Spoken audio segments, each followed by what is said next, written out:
वैष्णव vision प्रस्तुत आणि अर्थातच विविधम भेट अंतरीची बोल मनीचे आज तिसरा वेबसंवाद आपल्या सगळ्या रसिकांचं आणि आपले सगळे मान्यवर आणि अर्थातच आजच्या कार्यक्रमाचे उत्सव मूर्ती कौशल सगळ्यांचं मनापासून स्वागत करते मी.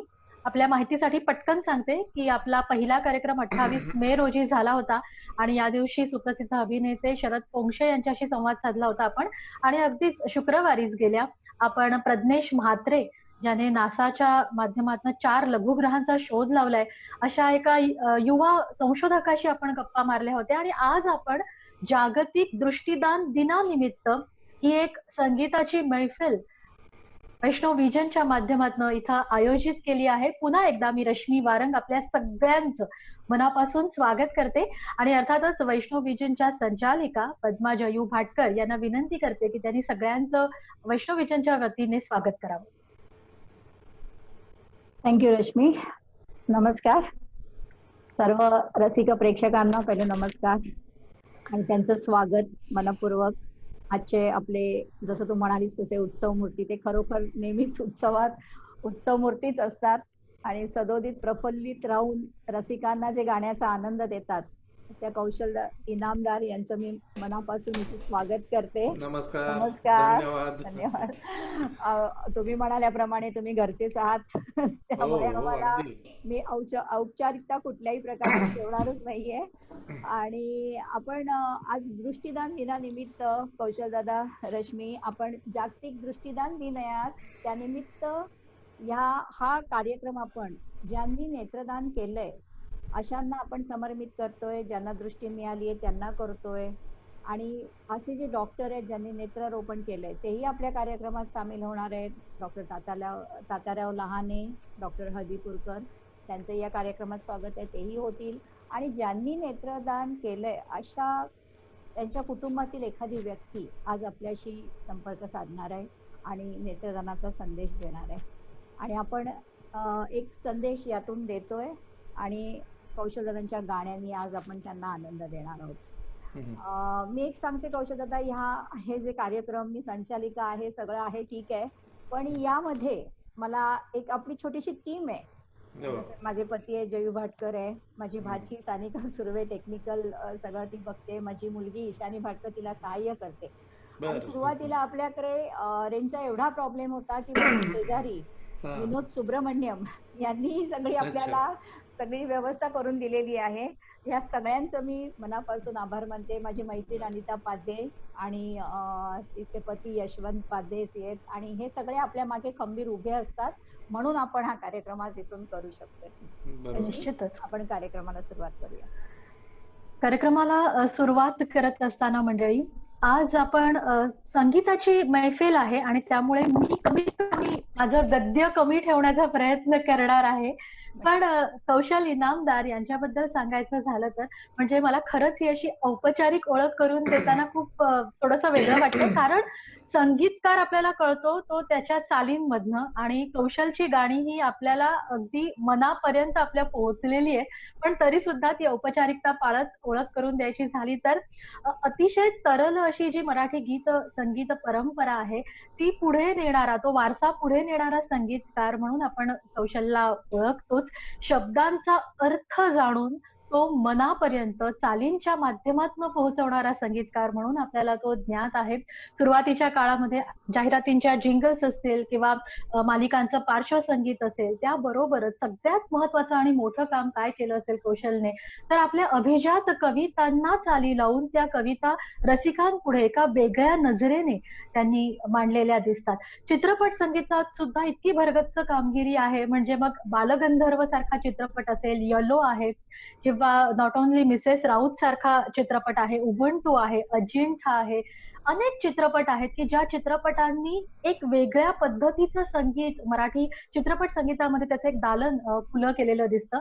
आणि अर्थातच मनपाखराचे होळी सारखा अल्बम असेल किंवा चाफ्याचं शिंपण, जान्हवी खूपच वेगळ्या धाटणीचा असा अल्बम, हे प्रायव्हेट अल्बम, त्या माध्यमातून सुद्धा खूप छान गाणी आपल्यापर्यंत कौशलने आणली. आणि अर्थातच अत्यंत मोठं काम कौशलचं की ज्यामुळे सुरेश भट यांची मायबोली ही कविता मराठी अभिमान गीताच्या रूपातनं संगीतबद्ध करून ती आपल्या समोर आणण्याचं आणि त्यामुळे मराठी भाषा आणि एकूणच मराठी बद्दलचा अभिमान जगभरापर्यंत नेण्याचं कार्य कौशलनं केलेलं आहे. त्यामुळे आणि आता आपण ज्या गप्पा मारणार आहोत त्यातनं मला असं वाटतं की खरी ओळख जी आहे ती उलगडत जाईल. अगदी सुरुवातीचा जो प्रश्न, कौशल, संगीताचा श्री गणेशा नेमका कसा झाला? संगीताचा श्री गणेशा कसा झाला हे खरं, तो संगीत हे माझ्या घरातच होतं. आणि माझे आजोबा म्हणजे आईचे वडील हे शंकरराव बिनीवाले हे व्हायोलिन वादक होते. आता गंमत म्हणजे परवाच गोविंदराव टेंबे यांची आता जयंती आपण साजरी केली.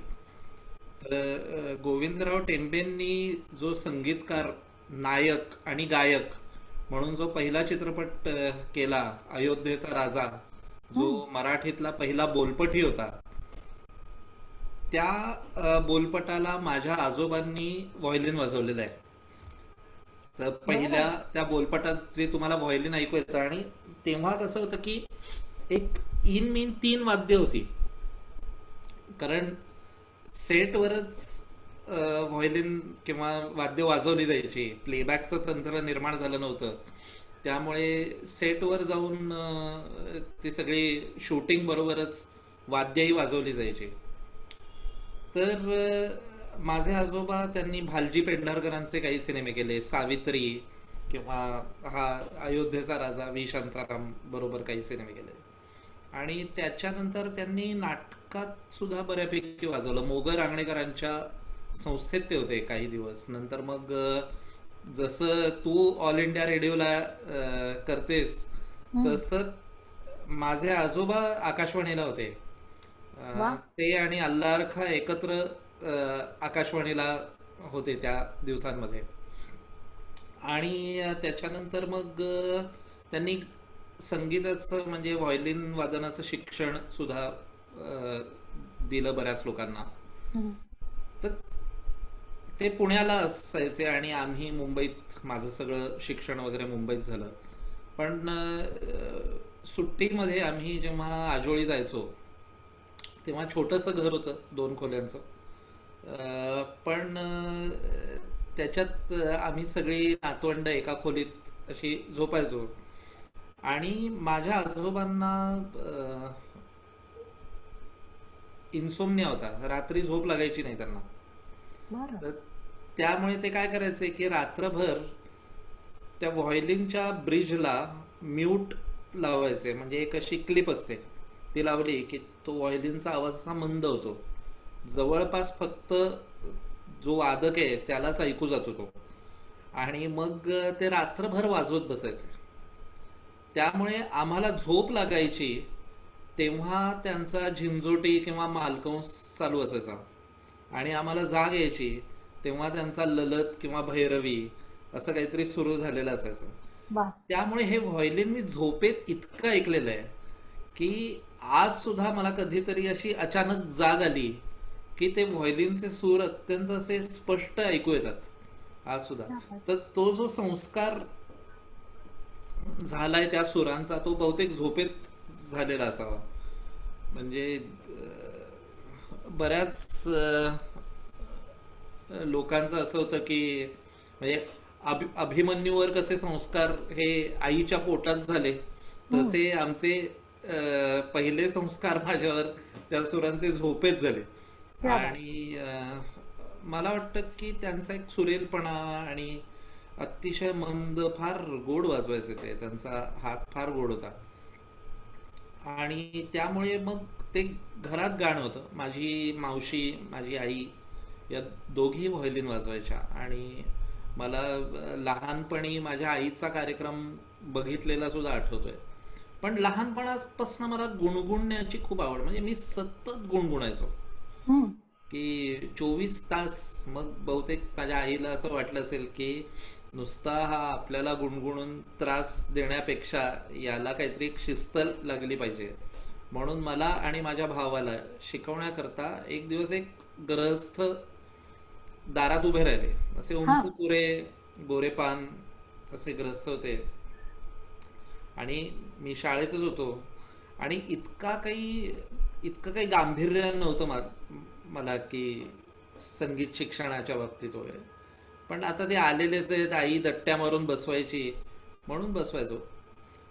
त्यांची ओळख म्हणजे त्यांचं नाव कमलाकर भागवत आहे असं आम्हाला कळलं. वा. तर पहिलं माझं जे शिक्षण झालं ते प्रत्यक्ष संगीतकाराकडनं झालं.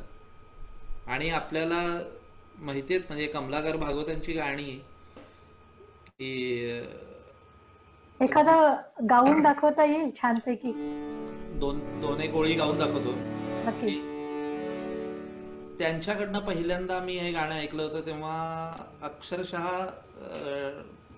डोळ्यात पाणी उभं राहिलं होतं की घाल घाल पिंगा वाऱ्या माझ्या परसात माहेरी जा सुवासाची कर बरसात.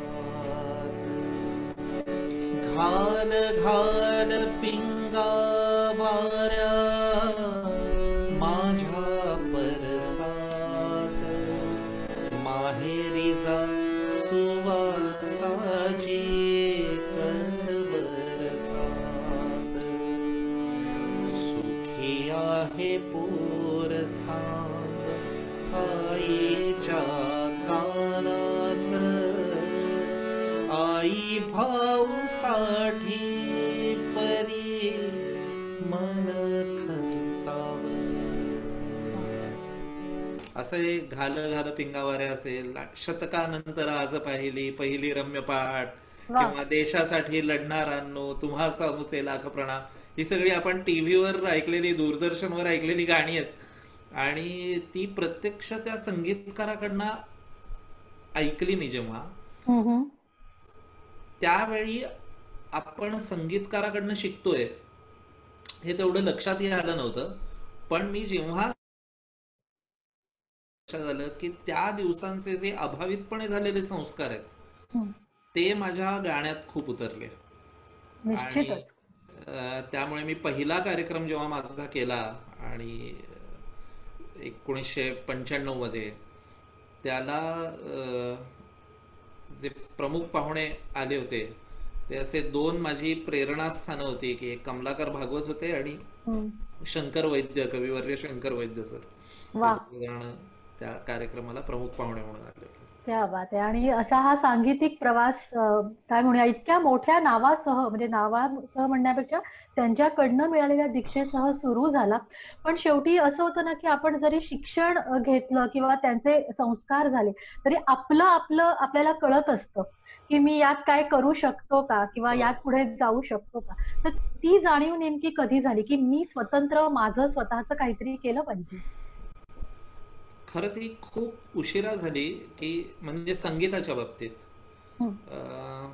मला जसं गाण्याचं वेड लागलं की सतत गुणगुणत पाहायचं.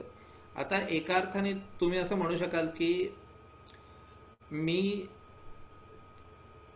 काय होतं की आपल्यामध्ये काय बलस्थान आहेत ती आपल्याला कळण्यापेक्षा महत्वाचं असतं की आपल्यामध्ये काय त्रुटी आहेत. आणि बलस्थानं सगळ्यांमध्ये काही ना काहीतरी कमी जास्त प्रमाणात असतात, पण जे त्रुटींचं आणि बलस्थानांचं हे जे रसायन असतं ना त्याच्यामुळे तुमची वेगळी अशी ओळख बनते. तर ती दोन्ही गोष्टी असतात त्याच्यात आणि त्या आपल्याला. तर माझ्यातली एक त्रुटी म्हणजे मला शाळेत कविता लक्षात राहायच्या नाहीत. बरं. आणि मग मी काय करायचो की त्या कवितांना गाऊन बघायचो आणि कधी त्या सिनेमांच्या गाण्यांच्या चालीवर असायच्या किंवा मग कधी ती सिनेमाचं गाणं मिळालं नाही त्या चालीवरचं किंवा त्या वृत्तातलं तर मग मी माझी चाल द्यायचो. पण तेव्हा आपण काही नवीन करतोय याची कल्पनाही नव्हती. बरं. त्यामुळे आपल्याला एक म्हणजे आमचं इंग्रजी माध्यमातलं मराठी होतं लोअर लेवलचं. अच्छा. त्याच्यात आम्हाला एक कुसुम महाराजांची कविता होती की आवडतो मज अफाट सागर अथांग पाणी निळे, निळ्या जांभळ्या जळात केशर सायंकाळी मिळे. असं तर हे मी गुणगुणायला लागलो. आता 6वीतली कविता आजही लक्षात आहे, ती त्या चालीमुळे लक्षात आहे. बरोबर.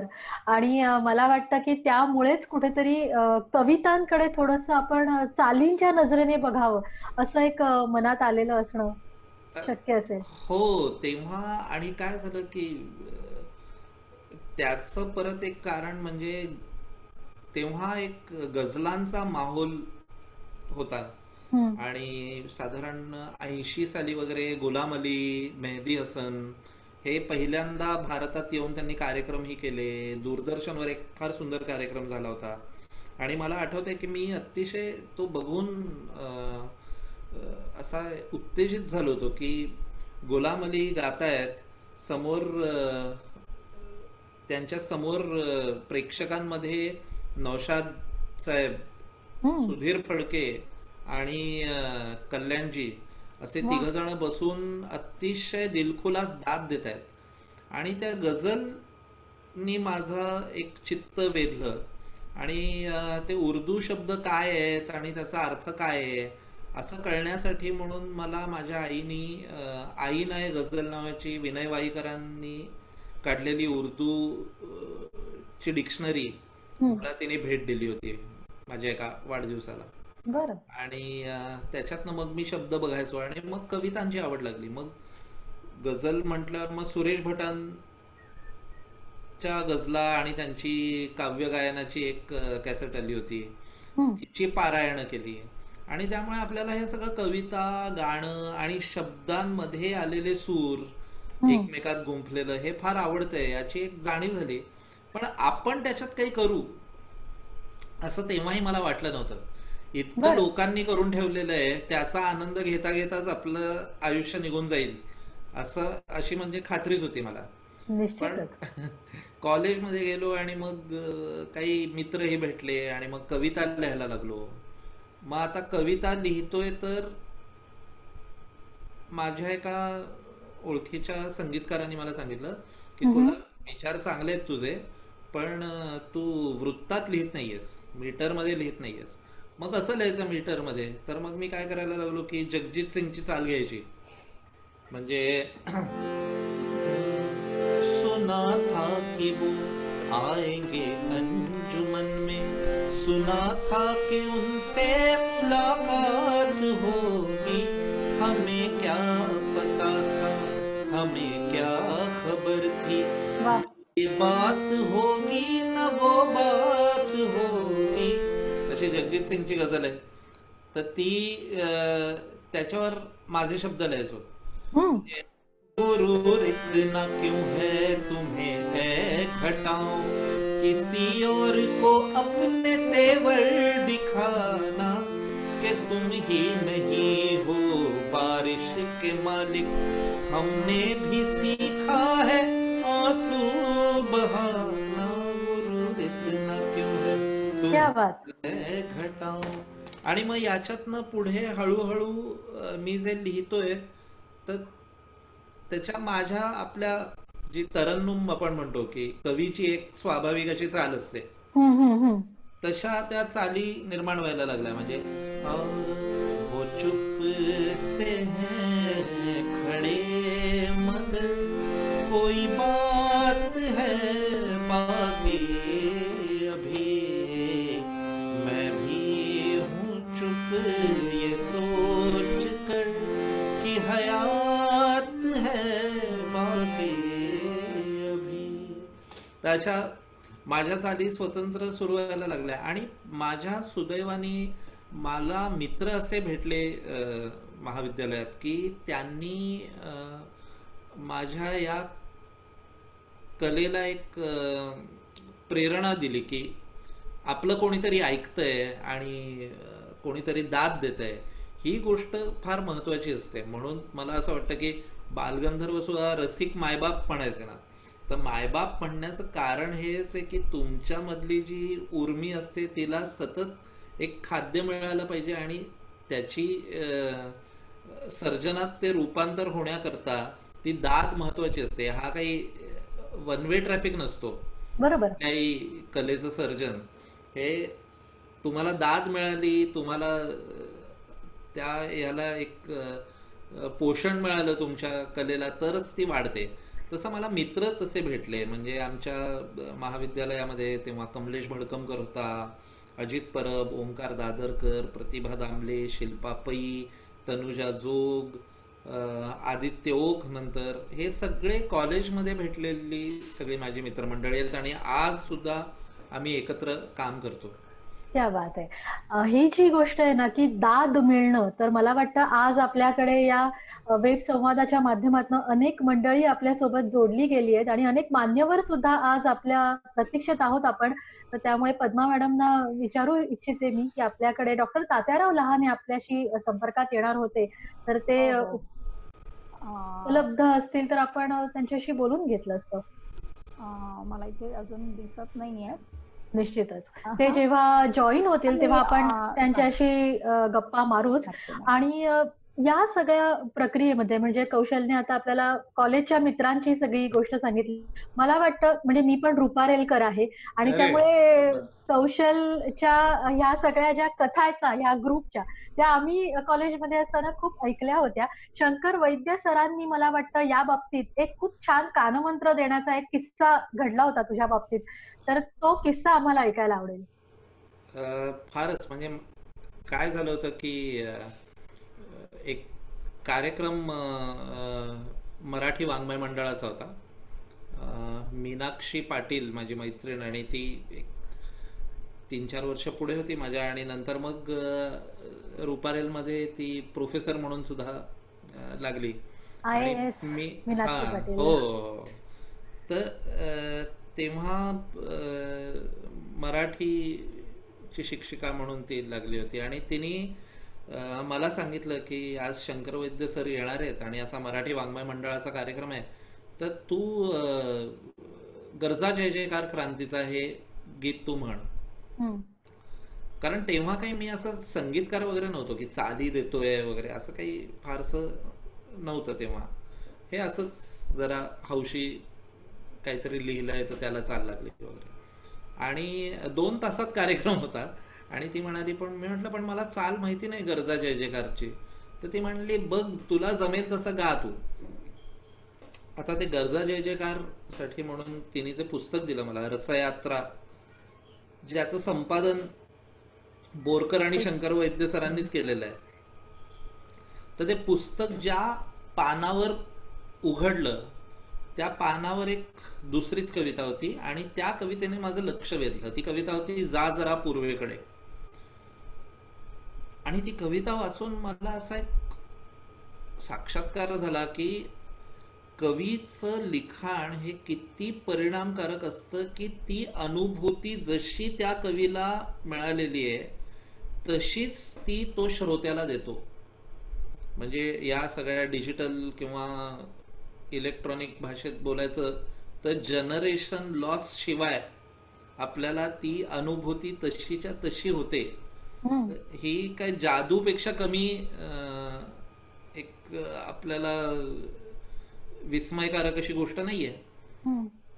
तर ते जा जरा पूर्वेकडेच मी ती वाचत बसलो बराच वेळ आणि मग 15 मिनिटात कार्यक्रम आहे आणि मला माहिती नाही पण 5 मिनिटामध्ये त्या जा जरा पूर्वेकडेला चाल लागली की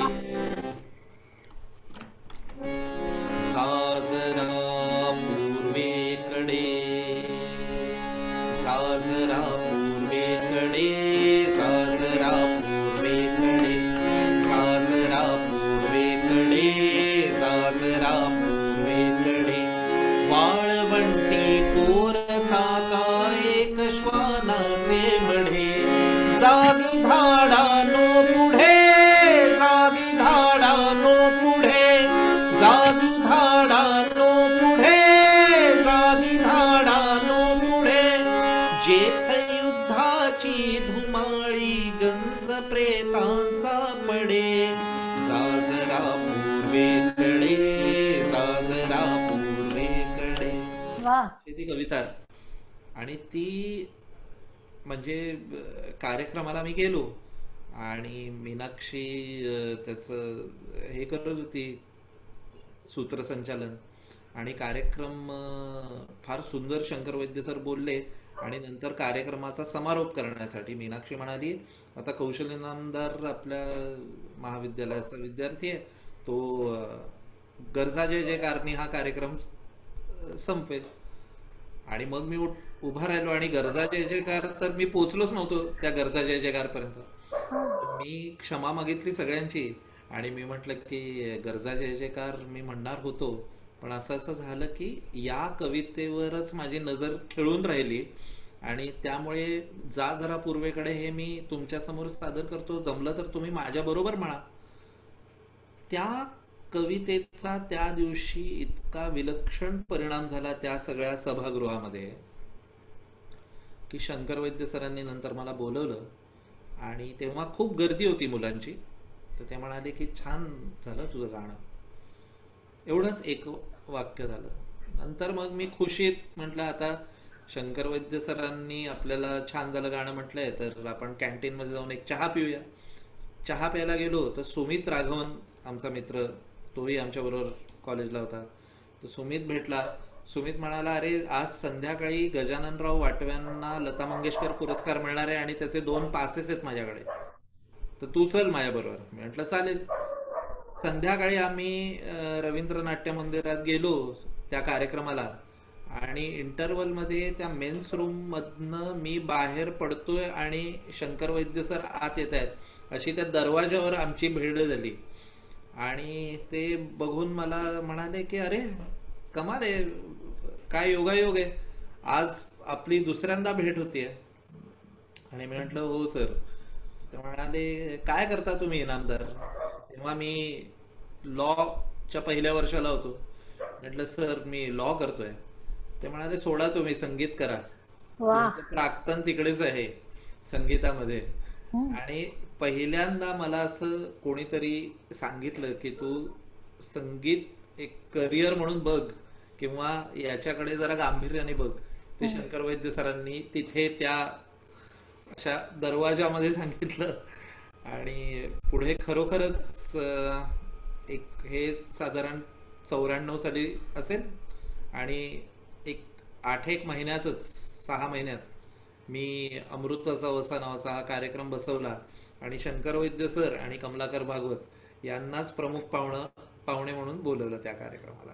अशी ती सगळी कथा. म्हणजे शंकर वैद्य सरांचे आमच्या सगळ्यांवरती खरंच मोठे ऋण आहेत. कारण म्हणजे अर्थातच कौशल पुढे संगीतकार झालाच असता, पण ते एक जे थोडस एक छोटासा धक्का देण्याची गरज असते ना, ते वैद्य सरांनी नक्कीच केलं. त्याच्यानंतर अर्थातच आणि त्याच्यानंतर हा प्रवास जो सुरू झाला, तर आज आम्हाला कौशल खूप वेगवेगळ्या प्रकारचं काम करताना आम्ही पाहतो कौशलला. तर संगीत देण्याची नेमकी कौशलची पद्धत काय आहे, प्रक्रिया काय आहे? मी माझ्या फेसबुकच्या बायोमध्ये पण लिहिलेलं आहे की काय संगीत माझ्यापेक्षा जास्त कळणारे सुद्धा खूप संगीतकार आहेत, पण मला खरा रस कशात आहे तर मला संगीतामधनं माणसं समजून घेण्यात रस आहे. आणि म्हणून मी असं लिहिलेलं आहे की मी संगीतकाराच्या वेशातला एक गोष्टाडे आहे. मला खरा माझा आत्मा हा गोष्टी सांगण्याचा आहे आणि तसा मी गोष्टी वेल्हाळ माणूस आहे. मला खूप ऐकायला पण गोष्टी आवडतात, मला सांगायलाही आवडतात. आता सांगायला काय काय पद्धतीने वेगवेगळी गोष्ट सांगता येते. आपला देश हा गोष्टींचा आणि गाण्यांचाच देश आहे आणि म्हणूनच आपलं सगळ्यात मोठं तत्वज्ञान या भूमीतलं त्याचं नाव जेव्हा भगवद्गीता आहे, हा केवळ योगायोग वाटत नाही मला. हा याला काहीतरी एक महत्व आहे त्याला. आणि म्हणून मला असं वाटतं की गाण्यातून गोष्ट सांगता येते का, किंवा गाण्यातून मला जी मिळालेली आहे ती अनुभूती आपण दुसऱ्याला देऊ शकतो का. त्यामुळे मी एक कुठल्याही गाण्याचा विचार एक गोष्ट म्हणून किंवा एक अनुभूती अनुभव म्हणून बघतो. आणि मग त्यामुळे मी आधी चाल करून नंतर शब्द असं माझ्या बाबतीत क्वचित होतं, नाहीच होत. म्हणजे 99% असं झालेलं आहे की मी जी चाली म्हणजे शब्दांमध्ये जी चाल दडलेली आहे ती शोधायचा प्रयत्न करतो. आणखीन एक माझी आवड म्हणजे थ्रिलर किंवा रहस्य कथा वाचणं. मला असं वाटतं की प्रत्येक कवितेमध्ये एक रहस्य दडलेलं असतं आणि एखादा तो जो गुप्तहेर असतो किंवा डिटेक्टिव्ह असतो तो कसं ते रहस्य उलगडतो कादंबरीतलं, तसं मला त्या कवितेतलं रहस्य उलगडणारा डिटेक्टिव्ह आहे मीच. आणि माझं माध्यम संगीत आहे आणि त्या संगीतातनं त्या याच्यातलं रहस्य उलगडावं आपण. त्या याच्यात काय काय आहे, काय काय अर्थाचे पदर आहेत, काय काय त्याच्या जाणीवांच्या छटा आहेत, त्या सगळ्या आपण चालीतनं उलगडू शकतोय का. तर त्यामुळे लोकांना कशी चाल हवी किंवा त्यांना काय वाटतं अशा हेतूने मी कधीच चालीकडे बघितलेलं नाहीये. आपल्याला तुला माहिती आहे रश्मी की आपल्याला शाळेमध्ये मराठीच्या पेपरमध्ये की कवीला काय म्हणायचंय असं सांगा असा प्रश्न असायचा. आता मला त्या प्रश्नातला फोलपणा कळतो. खरा प्रश्न कवीला काय म्हणायचं आहे हे नाहीये, खरा प्रश्न आहे की कवितेला काय म्हणायचंय आणि ते कवितेला काय म्हणायचंय हे आपल्याला शोधता येतंय का. तर असा तो शोध घेण्याचा माझा सगळा प्रकार आहे. त्यामुळे मला ती कविता त्याची चाल होईपर्यंत मला तो प्रचंड त्या ह्याच्यातला रस असतो. नंतर मग ते लोकांपुढे आलं न आलं याच्यातला तो आनंद हा वेगळ्या कोटीतला असतो. लोकांनी दाद दिली वगैरे तर तो आनंदच असतो. पण गाणं हा स्वतःच आपला एक अवॉर्ड आहे किंवा त्याला आता गाण्याला अवॉर्ड मिळायची वेगळी गरज नाही. आपल्याला ते गाणं सुचतं आणि आपण ते करतो. हीच एक आपल्याला निसर्गाकडनं किंवा परमेश्वराकडनं मिळालेलं बक्षीस आहे किंवा अवॉर्ड आहे, पारितोषिक आहे असं म्हणायला पाहिजे. क्या बात आहे. आणि असे खूप सारे अवॉर्ड्स आतापर्यंत कौशलच्या खात्यामध्ये जमा आहेत. तर या सगळ्या वेगवेगळ्या चालींमधली आता अशी कोणती गुणगुणावीशी वाटते सहजच? अगदी म्हणजे अशा बऱ्याच चाली आहेत. पण मी एक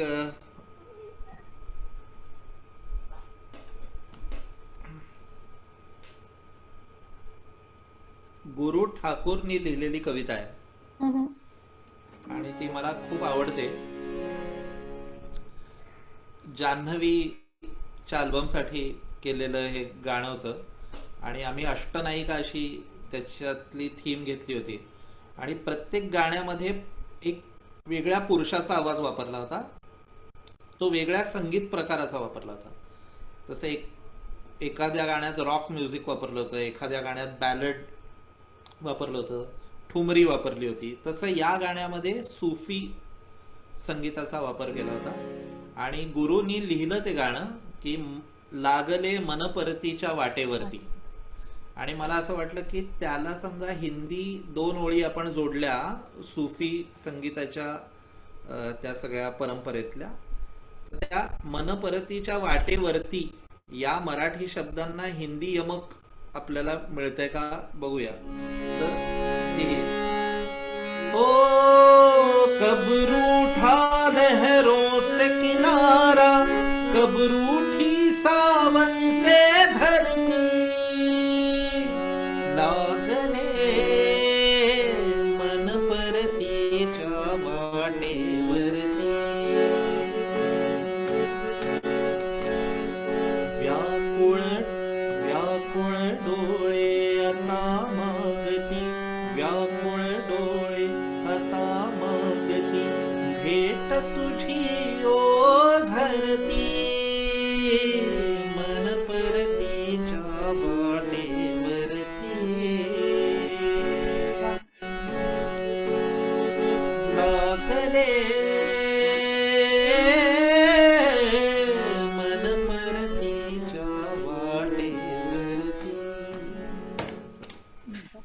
बात है. आणि मला असं वाटतं की सगळेच जण ही संगीताची मैफिल अनुभवत असताना खूप वैविध्य आहे त्याच्यामध्ये. म्हणजे कवितांपासून ते गझलांपासून ते सगळं छान आपण अनुभवतोय. पण आजच्या आपल्या या कार्यक्रमाचा मूळ उद्देश की जागतिक दृष्टिदान दिनानिमित्त या कार्यक्रमाचं आपण आयोजन केलेलं आहे आणि त्यामुळे अशी काही मंडळी आज आपल्या सोबत या वेब संवादामध्ये आहेत. याच्यापूर्वी मी एक सांगते. आधी आपल्या कौशल इनामदार आपल्या बरोबर आहेतच संगीतकार. त्यांचा एक शब्द मला फार आवडलाय, गोष्टाड्या. एक नवीन शब्द माझ्या मराठी मध्ये भर पडला. आणि त्यांचं मराठी प्रेम मला नेहमीच जाणवत असतं. एखादा मुलगा जसा आईवर प्रेम करतो तसं ते त्यांचं मला मराठी प्रेम नेहमी जाणवतं प्रत्येक वेळेला. तर रश्मी, आपण आता एक डॉक्टर हळदीपूरकर आपल्या बरोबर आहेत. बरोबर. त्यांनी आतापर्यंत खूप नेत्ररोपण शस्त्रक्रिया केलेल्या आहेत. आपण त्यांचा संदेश ऐकूया. निश्चितच.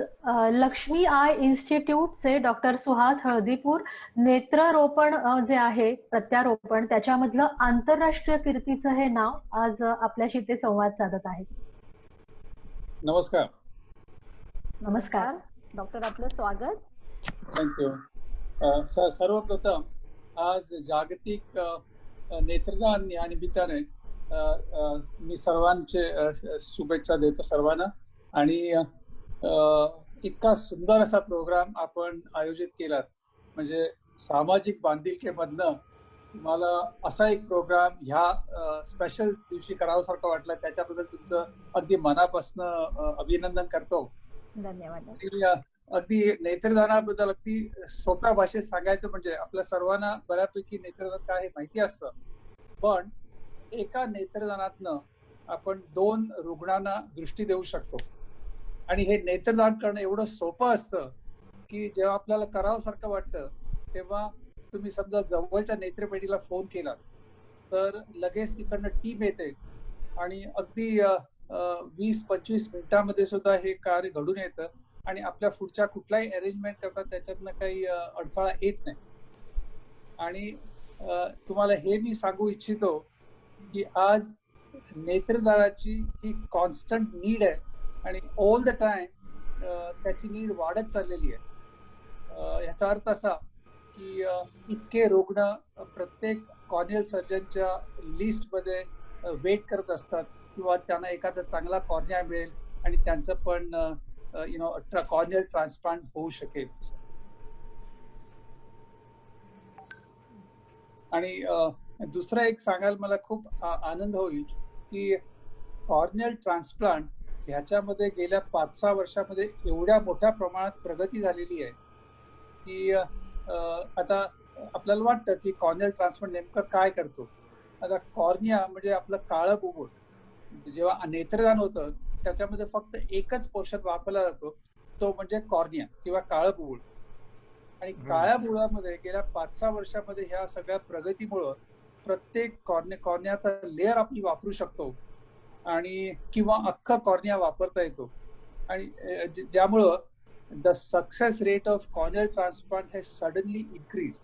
म्हणजे प्रत्येक कॉर्नियल सर्जन हा इतका एक्सायटेड आहे कारण त्याने केलेल्या ऑपरेशनमध्ये एक काळ असा होता की success rate was not that good, पण आज सक्सेस रेट हॅज इन्क्रीज. त्यामुळं आय डोनेशन आम्ही जितक्या मोठ्या प्रमाणामध्ये वाढवू तितका त्याचा फायदा होईल आणि बऱ्याचशा लोकांना दृष्टीदान आपण केल्यासारखं होईल. आणि आय डोनेशन करता कसं असतं की ऑब्विसली आय डोनेशन हे मरणोत्तर केलं जातं. समजा आपण असं ठरवलं की आपण आय डोनेशनचा प्लेज कार्ड भरू. आता प्लेज कार्ड म्हणजे काय की मी माझी इच्छा व्यक्त केली. ती इच्छा व्यक्त करण्याचं एकच पर्पज असतं की माझ्या घरातल्या मंडळींना, माझ्या नातेवाईकांना किंवा मित्रपरिवारांना हे कळेल की माझी अशी एक इच्छा आहे. कारण ऍक्च्युली जेव्हा आय डोनेशन होत असतं तेव्हा मी तिथं नसतो, कारण हे मरणोत्तर होतं. आणि जर प्लेज कार्ड बनवलेलं असेल तर त्यांना समजतं किंवा आमच्या ह्या इच्छाची एक इच्छा होती, त्यामुळे ते हे घडून आणू शकतात. किंवा जेव्हा डेथ होते तेव्हा घरामधलं वातावरण असं असतं की आपलं आय डोनेशन बद्दल अजिबात आठवत नाही. अशा वेळी मित्रपरिवारांना जर माहिती असेल तर they can bring it about.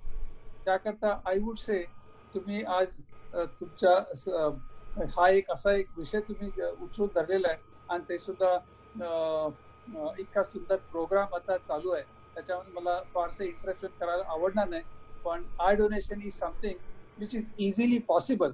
त्यामुळे प्रत्येकाने आय डोनेट करावं, म्हणजे ऍटलीस्ट इच्छा व्यक्त करावी, एवढं मी सांगून माझे 2 शब्द सांगतो. डॉक्टर धन्यवाद. तुम्हाला जे म्हणायचंय ते म्हणालात तरी चालेल. आपल्याला हा संदेश लोकांपर्यंत पोहोचवायचाच आहे.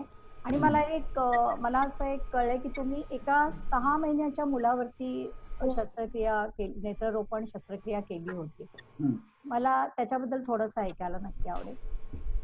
नाही, काय असतं माहितीये, कॉर्नियल ट्रान्सप्लांट केल्यानंतर त्याची पुढची जी निगा करायची असते ती खूप हे असते. आणि कॉर्नियल ट्रान्सप्लांट आम्ही का करतो, किंवा आय डोनेट का करतो, आपल्या काळ्या बुबुळावर समजा एखादा डाग पडला किंवा ते काळं बुबुळ पांढरं झालं तर आपल्याला दृष्टी एकदम कमी होते किंवा खूपच अजिबात दिसेन असं होतं. अशा वेळी अशा आय डोनेट केलेल्या बुबुळातनं तिथं आम्ही ट्रान्सप्लांट करतो. आणि हे करत असताना आम्हाला ही काळजी घ्यावी लागते की बाबा ह्या बाळाला, आता लहान मुलांचं जे ऑपरेशन करतो ते लहान मुलांना कॉर्नियल ट्रान्सप्लांट केल्यानंतर लिटरली आम्हाला रेग्युलर बेसिसवर चेकअप करावं लागतं. म्हणजे शक्यतो आम्ही लहान मुलांचं करायला जात नाही, कारण त्याच्यानंतर जो पोस्ट ऑफ पिरियड तो खूप क्रिटिकल असतो. एडल्ट्स मध्ये करणं इझी असतं. आणि दुसरं काय की जेव्हा आम्ही कॉर्नियल ट्रान्सप्लांट करतो तेव्हा एज मॅच करतो. समजा नॉर्मली आय डोनेशन जेव्हा होतं तेव्हा मला एडल्ट आय डोनेशन मिळतं. म्हणजे नॉर्मली आपण जेव्हा ह्याच्या मरणानंतर जेव्हा आय डोनेशन होतं तेव्हा एज नॉर्मली जास्तीचं असतं.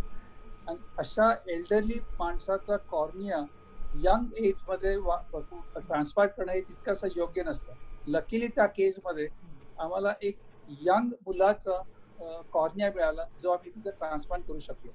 आणि हे मी तुम्हाला सांगू इच्छितो की जेव्हा ऍक्सिडेंटल डेथ होते किंवा हार्ट अटॅक होतो अशा वेळी कॉर्नियाची कंडिशन चांगली असते. आणि तुम्हाला हे कदाचित माहिती असेल किंवा नसेल, जेव्हा आय डोनेशन होतं त्याच्यामध्ये ऑलमोस्ट 35% रिजेक्शन असतं. कारण जेव्हा कॉर्निया आम्ही आणतो, म्हणजे आय डोनेशनच्या नंतर जेव्हा टिश्यू आणला जातो त्याचं प्रॉपर असेसमेंट होतं. आणि त्याच्यामध्ये जेव्हा आम्ही क्वालिटी ऑफ दॅट कॉर्निया बघतो 35% आर रिजेक्टेड. आणि त्याकरता मला असं वाटतं की unless we do eye donation in very large proportion आम्हाला गुड कॉर्नियास मिळण्याचं प्रमाण कमी होतं. त्याकरता eye would appeal to everybody की जितक्या मोठ्या प्रमाणात आपण आय डोनेशनची ड्राईव्ह पुढे नेऊ, we have to take it as a mission so that more and more number of good corneas are available. तुम्ही आता कॉर्नियल सर्जन जो कॉर्नियल ट्रान्सप्लांट करतो त्यांना जर विचारलं की प्रत्येकाकडे अशी मोठी लिस्ट असते where the patients are waiting. आणि unless you get them in more number, these patients will always be just waiting आणि त्यांना आयबॉल मिळणार नाही, कॉर्निया मिळणार नाही. धन्यवाद डॉक्टर. आणि आम्ही या कार्यक्रमाच्या माध्यमातून सगळ्यांना तसं आवाहन करतोच आहे. आणि तुम्ही या कार्यक्रमात आल्याबद्दल आणि याच्या संदर्भात जर काही जे प्रोसिजर असेल ते आपण कार्यक्रमानंतर किंवा कार्यक्रमाअंतर्गत जे काही प्रोसिजर असेल ते आपण लोकांना सांगू शकतो. थोडक्यात त्याच्याबद्दल काय सांगाल, जे प्रोसिजर असतं त्याच्याबद्दल? प्रोसिजर असा असतो की फर्स्ट ऑफ ऑल म्हणजे आय डोनेशनचा प्रोसिजर असा असतो की समजा आय डोनेशन करायचं असं ठरलं, घरामध्ये असं ठरलं की बाबा आता ह्यांचं आपल्याला आय डोनेशन करायचंय मरणोत्तर, तेव्हा first thing is you keep the eyes closed. आणि जर एक समजा उशी ठेवली, डोक्याच्या खाली उशी ठेवायची, डोळे बंद करायचे आणि डोळ्यावर ओला कापूस ठेवायचा. म्हणजे काय, cornea does not get dried up, कारण कॉर्निया हा ओला राहायला पाहिजे. आणि तिथे पंखावर असेल तर we prefer to keep it close. आणि आय बँकेतनं टेक्निशियनची टीम आली की ते आयबॉल्स काढतील आणि तो प्रोसेस फार क्विक असतो. आणि आयबॉल्स स्पेशल मीडियामध्ये घालून ते घेऊन जातील आणि त्यानंतर म्हणजे काही डिस्फिगरमेंट काही होत नाही. समजा आय डोनेट झाल्यानंतर आपल्याला कळत पण नाही किंवा ह्या माणसाचं आय डोनेशन झालेलं आहे, कारण इट डझंट लुक ऑड. एकदा तो आयबॉल नेल्यानंतर त्याचं प्रोसेसिंग होतं आणि त्यानंतर एका बाटलीमध्ये, एका स्पेशल सोल्युशनमध्ये त्या काळं बुबुळ काढून त्याच्यामध्ये भरून ठेवलं जातं. आणि पुढच्या 2-4 दिवसामध्ये एक अप्रोप्रिएट पेशंट मिळाला, आम्ही नॉर्मली एज मॅच करतो आणि त्या पेशंटला बोलून त्याचा तो ट्रान्सप्लांट केला जातो. आणि हे करत असताना I would always like to tell that eye donation कोणी केलंय आणि तो आय बॉल कोणाला ट्रान्सप्लांट झालाय हे आम्ही we keep it discreet because we don't want that to mix up. पण it's a very simple act to do. Eye donation मुळे you are sure that you can give sight to 2 blind people. त्यामुळे it's a very very sacred kind of a noble act आणि all of us should try and do it. धन्यवाद doctor. आपल्याला या कार्यक्रमात डॉक्टरांचं खूप सहाय्य लाभलंय. धन्यवाद डॉक्टर. रश्मी, मी तुझ्याकडे येते परत. हो, डॉक्टरांनी आपल्याला आता ह्या इतक्या सगळ्या गोष्टी सांगितल्यानंतर कौशल, मला वाटतं आरजे म्हणून मला जो अनुभव येतो तोच तुम्हाला सुद्धा संगीतकार म्हणून येत असेल, की आपलं संगीत म्हणजे तुम्ही जी गाणी तयार करता ती अत्यंत बारकाईने ऐकणारा एक वर्ग म्हणजे ही सगळी दिव्यांग मंडळी, आणि ती जितक्या प्रेमाने जितकी कान लावून आपली गाणी ऐकतात, तुम्ही संगीत दिलेली, तर ती मला वाटतं बाकीच्या मंडळींसाठी तो केवळ जाता जाता ऐकण्याचा भाग कदाचित असू शकतो, पण ही मंडळी फार बारकाईने हे सगळं ऐकत असतात. संगीतकार म्हणून हा अनुभव तुलाही आला असेल. अगदी खरंय. मी एक मागच्या वर्षीच मी नाशिकमध्ये नॅब तर्फे भरवल्या गेलेल्या एका संगीत कार्यशाळेचा भाग होतो. म्हणजे मी त्यांची कार्यशाळा घेतली. या जे अंध गायक होते त्यांची, आणि माझ्या असं लक्षात आलं की मी त्यांना काही शिकवू शकलोय का नाही मला माहिती नाही, पण मी त्यांच्याकडनं बरंच काही शिकलो. आणि त्यांना मी काही गाण्याबद्दल काही सांगितलं का नाही मला खरंच माहिती नाही, पण त्यांनी मात्र मला दृष्टी दिली असं म्हणायला पाहिजे. साहिर लुधियानवीचा एक शेर आहे की ले दे के अपने पास फकत एक नजर तो है, ले दे के अपने पास फकत एक नजर तो है, क्यों देखे दुनिया को किसी की नजर से हम. क्या बात है. की आपली नजर असते, आपली दृष्टी असते, तेवढेच तर आपल्याला मिळालेलं आहे. तर बाकी जगाला दुसऱ्यांच्या डोळ्यातनं कशाला बघायचं. पण आता डॉक्टर हळदीपुरांनी सांगितल्याप्रमाणे की खरोखरच आपण आपले डोळे दिले तर ती दृष्टी त्या माणसाची स्वतःला ती मिळते, स्वतःची दृष्टी मिळते आपल्या डोळे देण्याला. फक्त माध्यम आहे ते. त्यामुळे मग या कार्यक्रमाच्या अंतर्गत मी सांगू इच्छितो की मी प्लेज करणार आहे माझे डोळे लगेचच याच्यात, आणि नेत्रदान करायला पाहिजे असं मला वाटतं, आणि मी ते करणार. सर अगदी. रश्मी, मला असं वाटतं की कौशलजीने हा जो एक संदेश दिलाय हे आपल्या कार्यक्रमाचं मोठं फलित म्हणावं लागेल. निश्चितच. आणि धन्यवाद कौशलजी, खरोखर. नाही, धन्यवाद काय, आपलं कर्तव्यच आहे. पण तुमच्यामुळे तुम्हाला ऐकून आज तुमच्यामुळे 100 जण अजून तयार होतील. निश्चित. हे एक या कार्यक्रमाचं आपण हे म्हणूया. थोडंसं संवादामध्ये पुढे सरकत असताना आता आपण दृष्टी आणि नजर ह्या सगळ्या गोष्टींबद्दल बोलत असताना मला असं वाटतं संगीतकार वेगळा ठरतो तो त्या सगळ्या गोष्टींकडे पाहण्याच्या नजरेमुळे. तो कसा पाहतो त्या गोष्टींकडे, आणि त्यामुळे जेव्हा चित्रपट संगीताचा विषय येतो त्यावेळेला प्रवाहात पोहणारे अनेक संगीतकार आम्ही सुद्धा पाहतो, अनुभवतो. पण मला असं वाटतं की कौशलने नेहमी प्रवाहाविरुद्ध पोहण्याचं किंवा प्रवाहाला वेगळं वळण, विरुद्ध नाही म्हणणार मी, प्रवाहाला वळण देण्याचं काम केलेलं आहे. चित्रपट संगीताकडे वळत असताना बालगंधर्व सारखं एक शिवधनुष्य आहे, किंवा आता उबुंटू सारखा चित्रपट आहे. खूप वेगवेगळ्या प्रकारचे हे चित्रपट, त्यांचा अनुभव त्याविषयी थोडंसं. उबुंटू बद्दल मला सांगायला आवडेल की एकतर 3 गाणी होती उबुंटू मध्ये, आणि त्यातली जी प्रार्थना आहे ती खूपच तशी आज लोकप्रिय पण झालेली आहे, आणि सगळेजण त्या मनोरंजनाच्या पलीकडे काही गाणी जातात की लोकांचं मनोरंजन करणार हा तर कुठल्याही कलेचा एक त्याच्यातला भाग असतोच. पण मनोरंजनाच्या पलीकडे जाऊन लोकांच्या आयुष्याला स्पर्श करतं जेव्हा आपलं गाणं, तेव्हा खरा आनंद किंवा परमानंद असा तो मिळतो. कारण आपण फक्त एक करमणूक करण्याचं साधन राहत नाही. त्यामुळे आपलं गाणं आपलं काहीतरी कुणाच्या तरी आयुष्यात बदललं जातं. मला बालगंधर्व नंतरचा हा एक अनुभव आहे की एका मुलीने तिच्या आजीला मला वाटतं डिमेन्शिया किंवा असं काहीतरी होतं आणि तिला तो अटॅक आला आजीला. आणि ती मुलगी एकटी होती, 16-17 वर्षाची. तिचे आई वडील नव्हते घरी.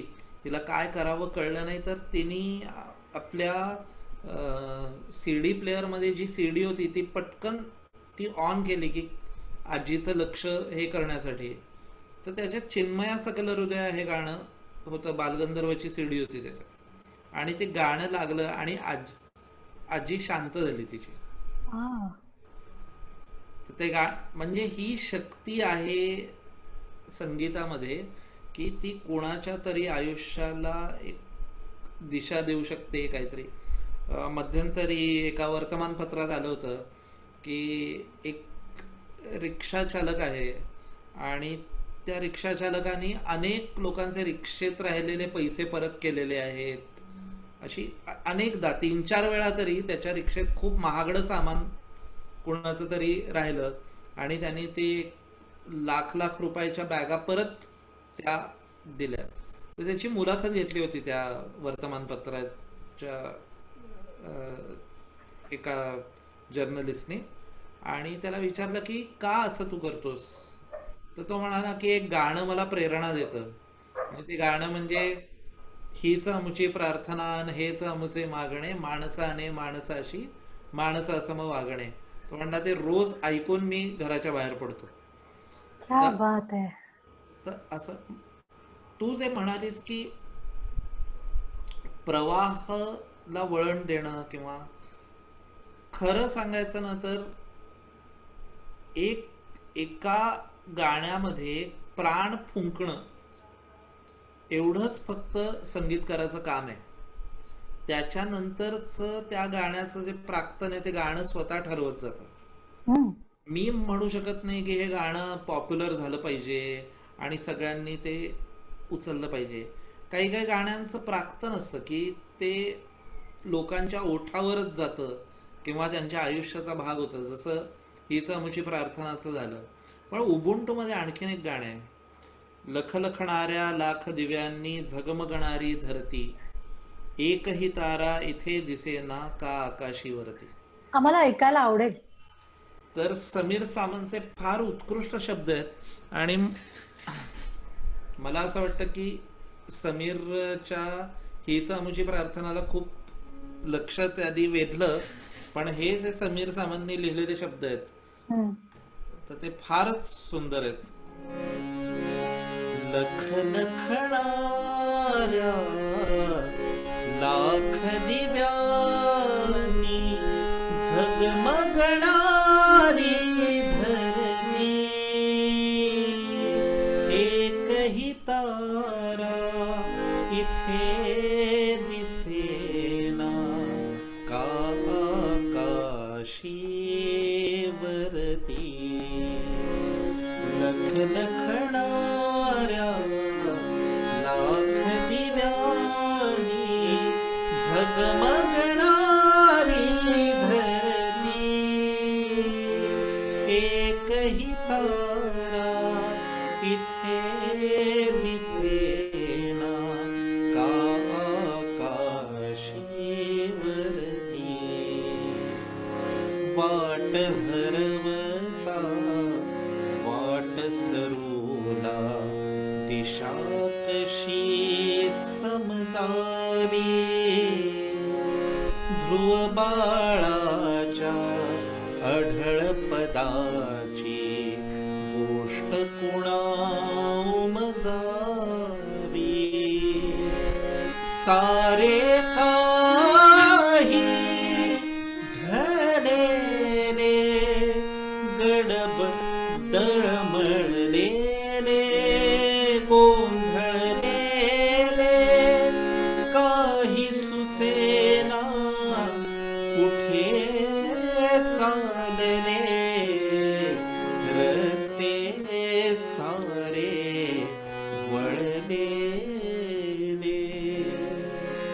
शेवट कुठला मध्य कुठे प्रारंभ कोणता काळोखाचा रंग कोणता या काळोखाचा रंग कोणता.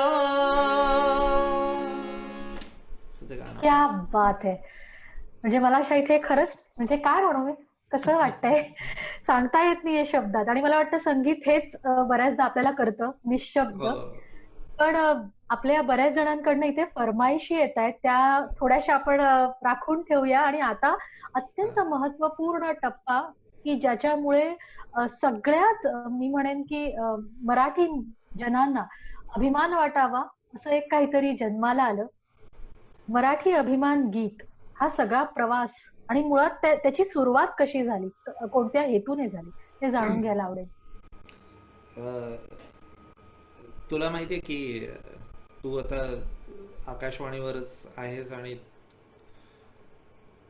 आकाशवाणी सोडलं तर ज्या खासगी रेडिओ वाहिन्या होत्या त्या साधारण 2005, 6, 7, 8 या दरम्यान खूप जास्त त्यांची भरभराट झाली आणि खूप लोक ऐकायला लागले FM. आणि अर्थात आकाशवाणीवरनं मराठी गाणी तुम्ही रेनबोला सकाळी आणि नंतर गोल्डला दुपारपर्यंत अशी ऐकायला मिळायची, पण बाकी खासगी रेडिओ वाहिन्यांवर ती मराठी गाणी लागायची नाहीत. तर मला कुतूहल होतं आणि एका खासगी रेडिओ वाहिनीत मला एकदा बोलवलं होतं त्यांची एक जिंगल करण्यासाठी, म्हणून मी गेलो होतो तिथे. ती जिंगल झाल्यानंतर तिकडच्या रेडिओ जॉकीला मी सहज संभाषण आमचं सुरू झालं की का असं तुम्ही करता, का लावत नाही मराठी गाणी. तर त्यावर त्यांनी उत्तर दिलं की अरे आमच्या वरिष्ठ अधिकाऱ्यांना असं वाटतं की मराठी गाणं आपल्या रेडिओ वाहिनीवर लागलं तर एक डाऊन मार्केट फील येईल रेडिओ वाहिनीला. आणि त्या डाऊन मार्केट शब्दाने मी जरा चपापलो. माझी मातृभाषा डाऊन मार्केट आहे हा विचार मला अस्वस्थ करणारा होता. आता काय होतं की साधारण एरवी अशी ती अस्वस्थता 1-2 दिवस टिकते आणि नंतर मग आपण परत त्या रामरगाड्यात आयुष्याच्या लागतो की परत पोट भरायचं असतं, कामं करायची असतात आणि तेच. पण या प्रश्नाने मात्र मला इतकं अस्वस्थ केलं की ते पुढचे काही दिवस याच्यात मला एक आत्मपीडाकारक असा सतत तो प्रश्न पडत राहिला की दरवेळी आपण म्हणतो की मग या सरकारने असं केलं पाहिजे, या राजकीय पक्षांनी असं केलं पाहिजे, या नेत्यांनी असं केलं पाहिजे. मला असं वाटायला लागलं मी काय करायला पाहिजे आणि मी ते करतोय का, किंवा मी काय करू शकतो.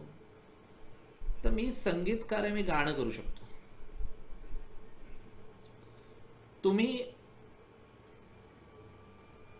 संगीतकाराला कुठलाही प्रश्न त्याच्या पुढे ठेवा, त्या सुरवंटाचं फुलपाखरू जसं होतं तसं त्या प्रश्नाचं गाणंच होतं.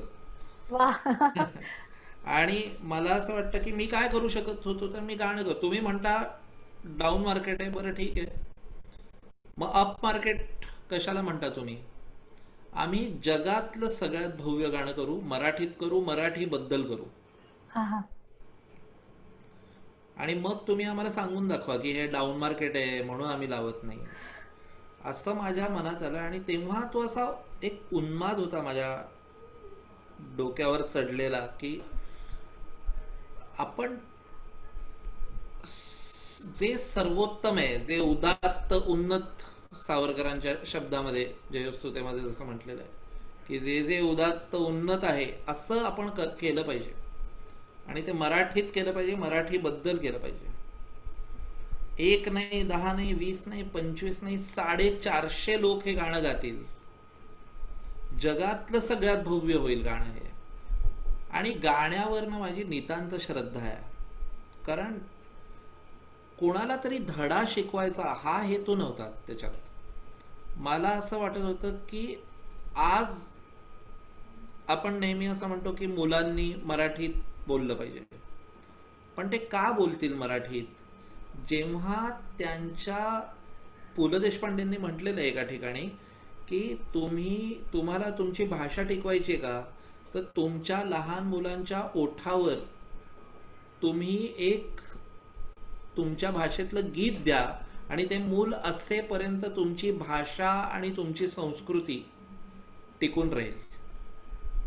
आपण काय म्हणतो की आम्ही आमची संस्कृती जपतो, तर एका अर्थाने हे फार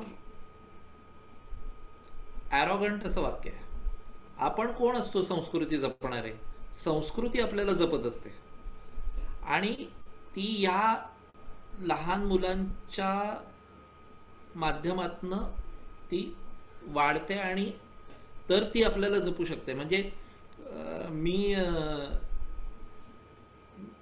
मी झाड लावलं तर मी काही निसर्गावर उपकार करत नसतो ना.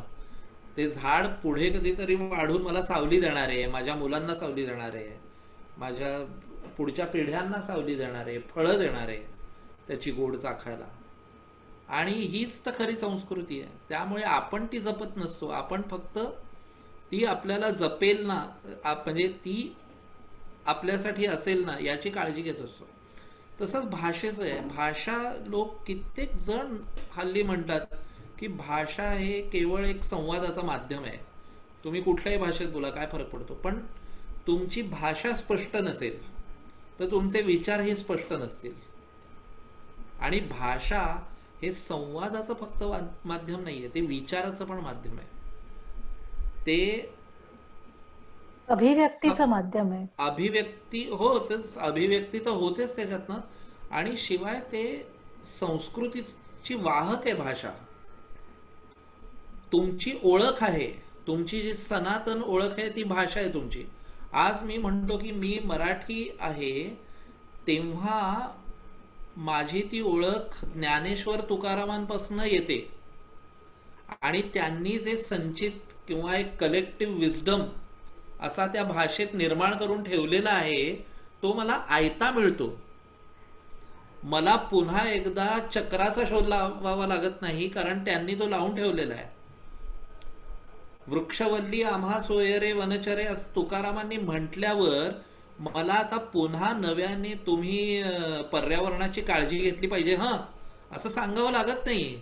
ते सांगितलंय आणि हे सगळं ज्ञान आणि हे संचित हे मला मिळालेलं आहे भाषेकडनं. त्यामुळे हे अत्यंत गैर असं वाक्य मला वाटत नाही मी, की तुम्ही जेव्हा म्हणता की भाषा फक्त संवादाचं माध्यम आहे, असं कसं. आणि म्हणून मला असं वाटतं की ते कशातनं टिकेल, ते कशातनं वाढू शकेल, तर ते गाण्यातनं वाढू शकेल. आणि म्हणून मग मी ठरवलं की नाही, आपण मराठी अभिमान गीत करायचं. आणि पुढचं 6 वर्ष ते माझं, मंदार गोगटे हा माझा मित्र, अस्मिता पांडे ही आमची मैत्रीण, त्यांनी महेश वर्दे, उन्मेष जोशी हे सगळे माझे मित्र एकत्र असे आले आणि मला त्यांनी एक प्रोत्साहन दिलं. आणि त्याबरोबरच सगळे मराठीतले जे गायक आहेत, वादक आहेत, संगीतकार आहेत माझे समकालीन, ते सगळे या गाण्यात गायला आले. मला गाण्याचं खरं श्रेय काय असं वाटतं माहितीये का तुम्हाला, की ते मी केलंय म्हणजे मी निमित्त आहे, पण ते एकट्या माणसाचं कामच नाही ना. मी केलंय तर मी एकटा ते करणं शक्यच नव्हतं. 450 माणसं, मी एकटा नाहीये, म्हणून ते मी एकटा करणं शक्य नाही. पण 450 लोकांचे श्वास या एका गाण्यात मिसळलेले आहेत, तुम्ही बघा. म्हणजे त्या गाण्याचं आयुष्य किती मोठं झालं. वा, त्याला मरण नाहीये. आता 450 लोकांचे श्वास मिसळले त्याच्यात. आणि जेव्हा ते श्रोता ऐकतो आणि तो त्याच्याबरोबर ते गुणगुणतो, तितके श्वास त्या गाण्यात मिसळत जातात. हे म्हणजे दरवेळी कोणीतरी त्याला एक, म्हणजे आता आपण नेत्रदानाबद्दल म्हणतोय, पण दरवेळी जीवदान देत असतो आपण त्या गाण्याला, आणि त्याला ते पुढे आपण त्या पुढच्या पिढ्यांपर्यंत ते पोचवत असतो. असं त्या गाण्याच्या बाबतीत झालेलं आहे. मराठी माणूस एकत्र येत नाही ही दंतकथा खोटी ठरली गाण्याने, असं मला वाटतं. ते गाणं पण सगळे तरसलेत ऐकायला थोडासा त्यातला भाग.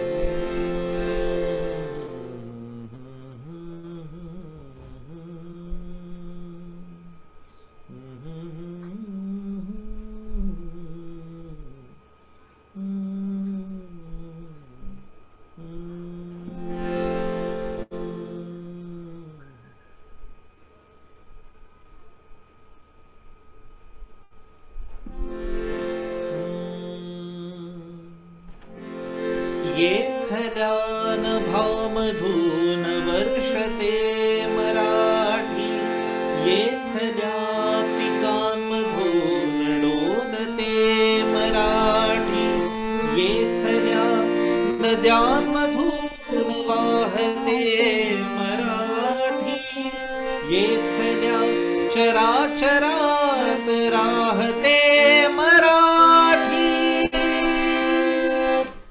लाभले आम्हास भाग्य बोलतो मराठी, जाहलो खरेच धन्य ऐकतो मराठी, बोलतो मराठी, ऐकतो मराठी, जाणतो मराठी, मानतो मराठी. क्या बात आहे. म्हणजे माझी तर अगणित वर्ष ही कॉलर ट्यून आहे, पण तरी सुद्धा हे तुझ्या तोंडून ऐकून काटा आला असा अंगावर. खूप खूप छान वाटलं. आज आपल्या सोबत काही मंडळी आहेत तेव्हा की जी गाणं पहिल्यांदा झालं होतं तो क्षण हा मला अजूनही आठवतोय. हो. आम्हाला दादोजी कोंडदेव स्टेडियम वरती हे हो, गाणं झालं हो, होतं. हो, ते अजूनही नसानसात भिनलेलं आहे. बरोबर. आणि मराठी अभिमान असल्याचे जसे अनेक क्षण आयुष्यात आहेत त्यातला हा एक क्षण आहे. धन्यवाद. की खरोखर आम्ही धन्य झालो, आम्ही मराठी आहोत याचं. आणि रश्मी आपल्या सोबत आता विरेश मनोत आहेत. यांच्या कुटुंबातल्या एकाने जे नेत्रदान केलं होतं केलेलं आहे त्याच्याविषयी तू सांग.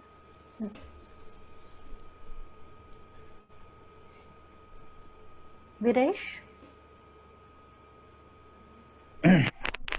सर्व मान्यवरांना नमस्कार. हॅलो. हॅलो. हा रश्मी, नमस्कार. आवाज येतोय माझा? हो हो येतोय. स्वागत आहे अच्छा. तुमच्या कार्यक्रमात. धन्यवाद पद्माताई. हो धन्यवाद. या प्रोग्राम हा जो तुम्ही आज केला आहे त्याच्यामुळे लोकांचं नेत्रदानाबद्दल बरंच कन्सेप्ट क्लिअर होतील. जसं आता हळदीपूरकर सरांनी पण सांगितलं आपल्याला, तसं मागच्या वर्षी सप्टेंबर महिन्यामध्ये माझ्या वडिलांचं निधन झालं हृदयविकाराने. माझ्या कुटुंबातील सर्व व्यक्तींनी, म्हणजे माझी आई, वडील, मी, माझा भाऊ, बहीण आणि माझी बायको, आम्ही सर्वांनी साधारण 20-22 वर्षापूर्वीच हळदीपूरकर सरांच्या लक्ष्मी आय इन्स्टिट्यूटमध्ये नेत्रदान करण्याचा जो संकल्प आहे त्याच्या संदर्भातली कागदपत्र आम्ही म्हणजे हे भरून दिलं होतं की नेत्रदान करायचं हे आम्ही अगोदरच ठरवलं होतं. आता जेव्हा वडील हॉस्पिटलमधनं मध्ये डिस्चार्ज घेऊन घरी आले तेव्हा त्यांनी आम्हाला ते परत आठवण करून दिली की समजा काही झालं तर आपल्याला नेत्रदान करायचं आहे. त्यांच्या मागे भावना अशी होती आमची की बऱ्याच वेळा आपण ऐकतो की कृत्रिम अवयव बसवले गेले, कृत्रिम हात बसवला, कृत्रिम पाय बसवला, पण डोळे ही एक अशी गोष्ट आहे जी आपण कृत्रिम नाही निर्माण करू शकलो आजपर्यंत. म्हणजे जेव्हा एखादी व्यक्ती मरणोत्तर नेत्रदान करते तेव्हाच आपल्या अंध बांधवांच्या आयुष्यात प्रकाश निर्माण होणार आहे. आणि दुसरी महत्वाची गोष्ट म्हणजे की हे आपण कधी दान करणार आहोत की जेव्हा आपण पूर्णपणे त्याचा उपभोग घेतलाय, आपण वापरले पूर्णपणे, त्याच्यानंतर आपण नेत्रदान करतो म्हणजे मरणोत्तर. म्हणजे आपल्या मृत्यूनंतर सुद्धा आपण हे जग आपल्या नेत्राद्वारे बघू शकतो आणि अंध बांधवांच्या जीवनात सुद्धा त्यांनी प्रकाश निर्माण होतो. म्हणजे आपण जसं म्हणतो की मरावे परी नेत्ररूपी उरावे, ही जी हे आहे त्या अनुषंगाने आम्ही वडिलांच्या मृत्यू पश्चात त्यांचं नेत्रदान केलं. आणि आज आम्हाला आनंद होतो की त्यांच्यामुळे 2 अंध बांधवांच्या जीवनात प्रकाश निर्माण झाला. सर्वांनी जास्तीत जास्त लोकांनी नेत्रदान करायचा संकल्प करावा असं आवाहन मी या प्रोग्रामद्वारे करीन. धन्यवाद. धन्यवाद. धन्यवाद विरेशजी. थँक्यू रश्मी. पद्मा मॅडम, आपल्यासोबत मृदुला आणि मितेश वगैरे मंडळी आहेत, ते आपल्याशी आता होणार आहे. मितेश बोरा आहे. नमस्कार मितेश. नाहीये, नाशिककर असतील. नितीन नाशिककर, त्यांना मी विनंती करते की त्यांनी आपलं मनोगत सादर करावं. हॅलो, येतोय आवाज? येतोय? हो येतोय. नमस्कार, बोला. नमस्कार. नमस्कार. मी नितीन नाशिककर, ठाण्यावरून बोलतोय. आपण जो आज जागतिक दृष्टी दिनानिमित्त जो कार्यक्रम आयोजित केला आहे त्याबद्दल मी तुम्हाला धन्यवाद देतो. सर्वप्रथम मी जी चळवळ चालू केली त्याबद्दल. तर 2 गोष्टी मी सांगतो की माझी पत्नीचं निधन हे मागील वर्षी मार्च महिन्यामध्ये झालं आणि तिला हाय ब्लड प्रेशरचा त्रास होता आणि ती घरातच घरी येऊन पडली. आम्ही तात्काळ तिला हॉस्पिटलमध्ये नेलं, ते सगळ्या चाचण्या केल्या. त्यावेळेस त्या डॉक्टरांनी निदान केलं की हिला ब्रेन स्ट्रेन झालेला आहे, म्हणजे ब्रेन स्ट्रोक झालेला आहे. आम्ही 3-4 दिवस व्हेंटिलेटरवर ठेवलं आणि त्यानंतर डॉक्टरांनी सांगितलं की ब्रेन स्टेम डेथ, म्हणजे तिचा ब्रेन डेड झालेला आहे की आता आपण याच्यात काही करू शकत नाही. सगळ्या घरचे एकदम परिस्थिती बिकट होती, कोणी काही निर्णय घेऊ शकत नव्हता. मुलं माझी दोन्ही होती ती अजिबात तयार नव्हती. माझा विचार होता की नाही, अवयवदान करायचं आपण सगळं. मुलं अजिबात तयार नव्हती. नाही, किती पैसा लागला तरी खर्च तरी चालेल, मी आईला वाचवणार. तरी मला सगळं माहिती होतं. याच्यातून मुलांना मी समजावलं, डॉक्टरांनी मला समजावलं, आम्हाला समुपदेशन सगळं केलं, मार्गदर्शन केलं डॉक्टरांनी आणि मी स्वतः माझ्या मुलांना मार्गदर्शन केलं आणि निर्णय घेतला की आपण माझ्या पत्नीचं अवयवदान करायचं. या रीतीने मी त्यांचं अवयवदान केलं. यांना डोनेट केलं सगळं, किडनी, लिव्हर आणि नेत्रसुद्धा. तर आज मला फार आनंद होत आहे की ती जरी माझ्यामध्ये नसली, आमच्या कुटुंबामध्ये नसली, तरी ती या जगामध्ये आहे, ही माझी भावना आहे. आणि 2 जणांना दृष्टी आली, एकाला लिव्हर मिळाल्यानंतर त्याचंही जीवदान झालं, तरी मी फार आनंदी आहे अजून की माझी पत्नी अजूनही जिवंत आहे, अशी माझी भावना आहे. ती बघते हे जग अजूनही, या जगात नसून सुद्धा. आणि मी सगळ्यांना असं आवाहन करतो की आपण मृत्यूपूर्वी पण नाही, की जर अशी काही घटना झाली, ब्रेन स्टेम म्हणजे मृत घोषित झाला मेंदू, किंवा आपण जिवंत असताना देखील नेत्रदान करावं, अशी मी सगळ्यांना कळकळीची विनंती करतो आणि आवाहन करतो की सर्वांनी नेत्रदान करावं. 2 शब्द बोलून मी संपवतो आणि मला जे माझी संधी दिली रश्मी मॅडम आणि पद्मादेवी भाटकर यांना आणि सर्वांना मान्यवरांना मी आभारी आहे. त्यांनी मला 2 शब्द धन्यवाद. धन्यवाद. आमच्या या संधीपेक्षा तुमचं कार्य अनमोल आहे, त्याच्यासाठी आमच्याकडे खरंच शब्द नाही आहेत. निश्चितच. आपल्यासोबत संतोष माने आणि विजयालक्ष्मी लोके जर असतील तर मला असं वाटतं आपण त्यांच्याशी संवाद साधणार आहोत, ज्यांना स्वतःला नेत्रदानाने दृष्टी प्राप्त झालेली आहे. आहेत का आपल्यासोबत संतोष माने? त्याच्या आधी एक सांगते, माझे काका श्रीनिवास गडणीस यांनी सुद्धा हे नेत्रदान केलं होतं मरणोत्तर. माझ्या काकू कर्जतला असतात. आता या वादळामुळे तिथे रेंज मिळत नाहीये, तर त्या जर फोनवर आल्या तर आपण त्यांचा ऑडिओ ऐकवणार आहेत की काकूने हा निर्णय कसा धाडसाने घेतला होता त्यावेळेला. निश्चितच. तोपर्यंत आपला ते रेंजमुळे आपला हे कट होतोय. काकू लाईनवर आहे, 1 मिनिट. म्हणजे त्यांच्यासाठी हा काकू. हा बोला. हा बोला. बोल. तुम्ही सांगा, तुमचा अनुभव सांगा. काकांनी दृष्टीदान कसं केलं, तुम्ही कसं निर्णय घेतलात सांगा. सांगते ना. 10 वर्षापूर्वी ज्यावेळेला काकांचं अचानक निधन झालं, त्यावेळेला खरं तर इतक्या दूरवर आम्ही राहत होतो की, आणि अशा इतक्या त्या भयंकर दुःखाच्या प्रसंगी आपल्या लक्षातही राहत नाही की आपण नेत्रदानाचा फॉर्म भरलेला आहे वगैरे. परंतु बाहेरच्या ज्या सजग काही व्यक्ती असतात ते आपल्याला सुचवतात की तुम्ही हे करू शकाल का. आणि त्यावेळेला खरं तर आपण त्याचा कुठलाही अर्थ वेगळा न काढता त्यांनी जे विचारलेलं असतं त्याचा स्वीकार करायला हवं. आपण समाजाला काय देऊ शकतो याचा विचार खरं तर प्रत्येक माणसाने करायलाच हवा. आणि तो त्यावेळेला जरी करणं कठीण असलं तरी इतरांनी सुचवल्यावर नक्कीच त्याला सकारात्मक प्रतिसाद देऊ शकतो. अनेक दानशूर व्यक्ती अनेक प्रकारे समाजाला मदतीचा हात देतात, पण आपण सामान्य माणसंही अत्यंत अमोल असं दान मृत्यूनंतर करू शकतो.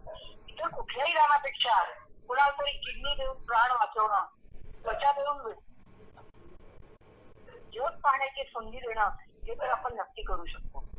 मला आठवत नाही रामटेनी आपला देह भूमातेला अर्पण केला होता. म्हणजे झाडांना आणि किड्या मुंग्यांना त्यांनी त्याचं दान केलं होतं. तर सामान्य मनुष्य मला इथे सांगावं वाटतं आज 10 वर्षानंतर इथे आठवत नाही की आपण काही खरं जास्त करू शकत नाही. सामान्य माणसं खूप करू शकतात. इथे श्लोकात सांगितलेलं आहे की कर्णाने त्वचा दान केली, शिबीने दिलं, वाहन नावाच्या राजाने स्वतःचा जीव अर्पण केला, दधीचीने अस्थी दिल्या आणि पुढे म्हणजे नास्ती अद्वयम महात्मना. म्हणजे महात्म्या लोकांना, मोठ्या लोकांना अद्वय न देण्यासारखं असं. पण मला असं वाटतं नास्ती अद्वयम मनुष्याला, सामान्य माणसाला न देण्यासारखं काही नसतं, तर त्याला सध्या आपला देह पूर्णपणे सध्या अर्थाने देता येतो. आणि मग नेत्रदान आज तर जागतिक दृष्टिदान दिन आहे की आज प्रत्येकाने जर विचार केला की माझे 2 डोळे दोन जणांना दृष्टी देऊ शकतात, ते जग पाहू शकतात, किती मोठी गोष्ट आहे. आणि म्हणून प्रत्येकाने हा कुठलाही तो प्रसंग खूप दुःखाचा असतो, पण तरी सुद्धा आधी आपण त्याचा विचार करून हे सगळे फॉर्म वगैरे जर तो आपण विचार केला तर आपण हे दान अमूल्य असं दान नक्की करू शकतो. नक्कीच काकू, धन्यवाद. रश्मी. हो, धन्यवाद. नक्कीच हे सगळे अनुभव जे आहेत ते मला वाटतं आपल्या सगळ्यांना खऱ्या अर्थाने दृष्टी देणारे आहेत. आणि आज आपण वैष्णव विजन प्रस्तुत विविधम या वेब संवादामध्ये संगीतकार कौशल इनामदार यांच्याशी गप्पा मारत असताना आता मी थोडंसं म्हणजे आतापर्यंतच्या एकूण प्रवासाबद्दल कौशल तुझ्याकडनं जाणून घेतल्यानंतर आता मी थोडंसं वर्तमान काळामध्ये येते. आणि त्या वर्तमान काळात तुझा स्वतःचा मुलगा सुद्धा एक काय म्हणूया युवा पिढीचं नेतृत्व करणारा आहे, त्यामुळे तुलाही त्याची गाणी ऐकण्याची किंवा ह्या सगळ्या सवयी, त्याच्या आजूबाजूचं जे काही क्राऊड आहे, तरुण आहे आजकालची जे काही विशेष आहे तो ऐकते, तर त्याकडे बघितल्यानंतर काय वाटतं की नव्या पिढीला आवडेल असं काम करावं का आपण गाण्यातनं नव्या पिढीची आवड एक प्रकारे तिला वळण द्यावं किंवा ती जोपासावी, किंवा नेमकी ही प्रक्रिया कशी असायला हवी? मला असं वाटतं की काही संगीतकार असं असणारच आहेत की जे तरुण पिढीला आवडतं ते करत राहतीलच. मला स्वतःला असं वाटतं की मला जे कविता सांगतेय तेच मी करावं. याच्यात मी कुठली एक बाह्य जबाबदारी घेत नाहीये की आता तरुण पिढीच्या मला एक अभिरुचीला वळण लावायचंय. पण मला असा एक झालेला साक्षात्कार आहे की शेवटी आपण मुळांकडे जातोच परत. परंपरा आपल्याला माहिती असलीच पाहिजे आणि परंपरेच्या छायेत बसलेला माणूस अत्यंत सुरक्षित स्वतःला त्याला असं वाटतं की आपण सुरक्षित आहोत. आणि परंपरेची ओळख तरी म्हणजे ती तोडायची झाली तरी ओळख असली पाहिजे असं मला नेहमी वाटतं. त्यामुळे नवतेला माझा अजिबातच म्हणजे काही कारणच नाहीये की विरोध असायचा. नवता झालीच पाहिजे, पण नवता म्हणजे काय, काय नवीन असतं, तर जे प्रवाही असतं ना ते नवीन असतं. तुम्ही नवीन पण प्रवाहाबद्दल आदर न बाळगता काहीतरी नवीन करायचं म्हटलं तर डबकच निर्माण कराल तुम्ही. पण तुम्हाला समजा स्रोत हा कुठून आहे हे माहिती असेल तर मग तुमची कला प्रवाही राहते आणि तुम्ही काहीतरी नवीन पण करता आणि परंपरेतलं पण करता. मायकल नोव्हॅक नावाचा एक तत्वज्ञ आहे, तो म्हणाला होता की tradition lives because the young come along, catch its romance and thereby add new glories to it. परंपरा का टिकते तर त्या परंपरेत काहीतरी नवीन होतं म्हणून ती टिकते. आणि म्हणून मला असं वाटतं की मी संगीत करत राहणं प्रामाणिकपणे जसं मला वाटतंय तसं ते करत राहणं. त्याच्यात बऱ्याच लोकांची गल्लत पाश्चात्य म्हणजे आधुनिक अशी होते. तर असं काही नाहीये. मराठीमध्ये काय आधुनिक असू शकतं? आपल्या भारताच्या सगळ्या जे आपलं संचित आहे त्या संचिताला आपण पुढे आधुनिक रूप कसं देऊ शकतो? आपल्या संगीताचा आधुनिक म्हणजे काय असेल? आपल्या संगीताचं तर रचनेत आधुनिकत्व असू शकतं, जे गजाननराव वाटव्यांच्या रचनांमध्ये पण होतं आणि श्रीनिवास काळ्यांच्या रचनांमध्ये होतं. एक आधुनिक रचना होती ती. काय म्हणतो आपण त्याला प्रिसिडेंट नव्हता, त्याला असं नव्हतं की, पण तरी त्या परंपरेचा आदर राखणाऱ्या अशा त्या चाली आहेत. तर माझा मुलगा सुदैवाने सगळं ऐकतो आणि त्याच्यामुळे मला बरंच काही काही नवीन ऐकायला मिळतं.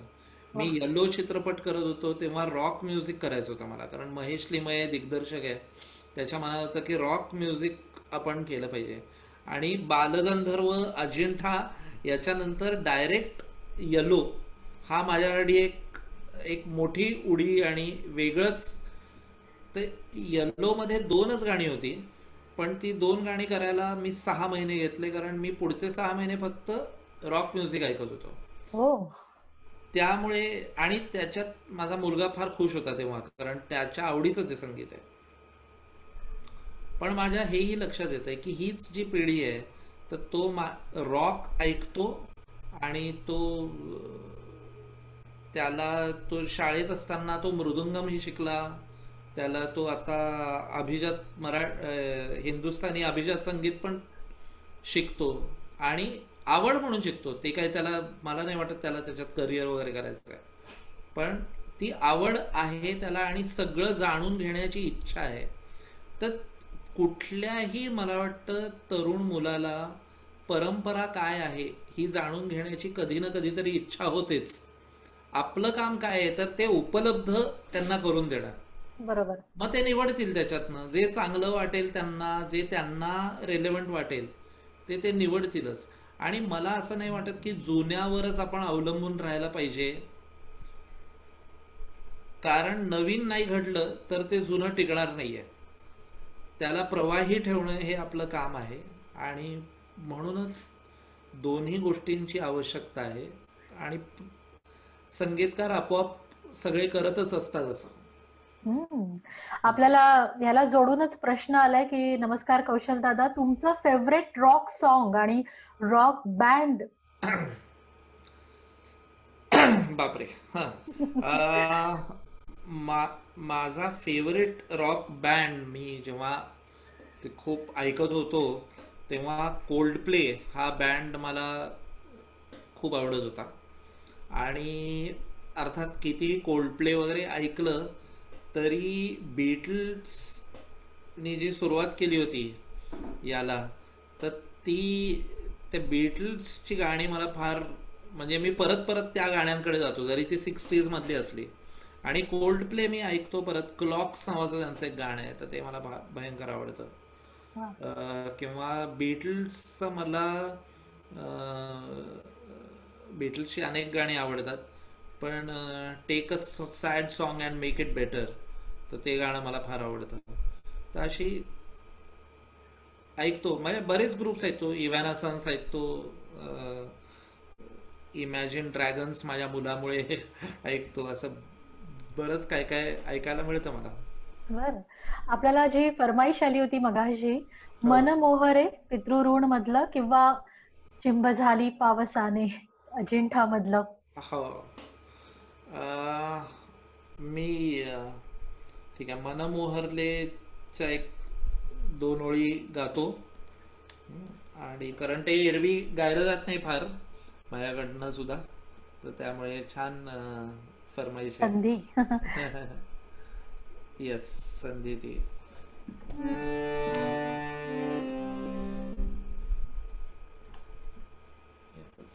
मिनिट फक्त मला द्या.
क्या बात आहे. नक्कीच कान तृप्त झाले असतील आणि या वेब संवादाच्या अगदी शेवटच्या टप्प्याकडे आपण आता येत असताना सगळ्यांच्या मनातली उत्सुकता मी फक्त बोलून दाखवतेय की या सगळ्या लॉकडाऊनच्या काळामध्ये कौशलने काय केलं?